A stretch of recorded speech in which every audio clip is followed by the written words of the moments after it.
Kim, thank you. As kids are now back to school, they may bring home colds and other illnesses, but luckily, virtual health options are making it easier for busy families to get affordable expert care without leaving home. Today, SSM Health's Kaya Mills is a physician assistant in primary care. She's here with us to talk about some of the options available to families in our area. Thank you so much for being here. Thanks for having me. So when we talk about virtual health options, what kinds of visits do you mean? Sure. So a lot of organizations in the area offer virtual options for patients. At SSM Health, we have two options. There's an e-visit as well as a video visit, which are on demand with the provider from home. So what's the difference between the e-visit and the video? Great question. Yeah, so the e-visits, patients fill out a brief questionnaire where they fill in their symptoms, and then usually within an hour or less, we provide a message back to the patients with a diagnosis, and if they need medication, they're able to choose a pharmacy, and they can send the medicine off to that pharmacy.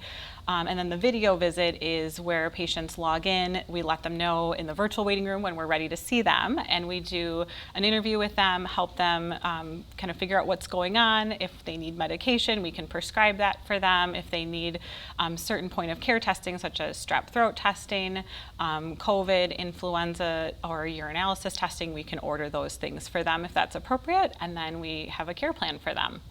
How popular are these options with your patients? Right now it's really growing quite a bit, especially like you guys said, we're back to school, parents are busy, it helps them avoid the long waiting rooms, and we're able to see them at the convenience of their own home for a lot of folks, or if they're on a break from work, things like that. And what conditions can be treated virtually? Yeah, so we see a lot of the common colds, coughs, COVID, influenza, but a lot of sinus infections as well. Pink eye this time of year we see a lot of as kids are back to school, and then urinary tract infections as well, and some seasonal illnesses too. Sometimes more in the summer we'll see poison ivy type rashes, as well as seasonal allergy symptoms that patients talk to us about. Yeah. I know with parents there's always that question of like, is my kid sick enough to really need to go to the doctor? What are some of those thresholds parents should be looking out for about what do we just monitor and when is it maybe time to reach out to a professional? Yeah, I think first and foremost, parents listen to your gut, your intuition. If you're not sure, we're always happy to talk to you on virtual care. But certainly, if children are having a fever, especially if it's lasting more than a day or two, or persisting cough, obviously drainage from the eye or red, irritated eyes, we're always happy to talk with you. And if for some reason we sit down and we're meeting virtually and we can't help that parent or that patient, if they're an adult, then we can refer them on to the appropriate urgent care center where they can be seen in person, and it's a no charge for those visits if we're not able to help them get a diagnosis on video visit or the e-visit. And is this different then from the telemedicine?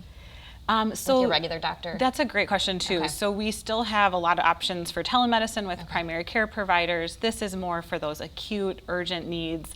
If your primary care provider doesn't have an opening that day, these options are great. We're open from 6 a.m. to 11 p.m. So some of those before and after hours of the office, but certainly still reach out to your provider if there's more chronic medical conditions that they may be able to do a video visit with you to monitor. Good to know, because I know sometimes it's tough to get in, especially when we're right in the middle of cold and flu season now. Exactly. Sometimes there's still those openings, but we're here to kind of help fill that gap, when folks aren't able to see their primary care provider. Yeah, we appreciate all you guys do. I know it's busy. Thank you. Yes. Kaya, thank you. Thanks so much. Yeah.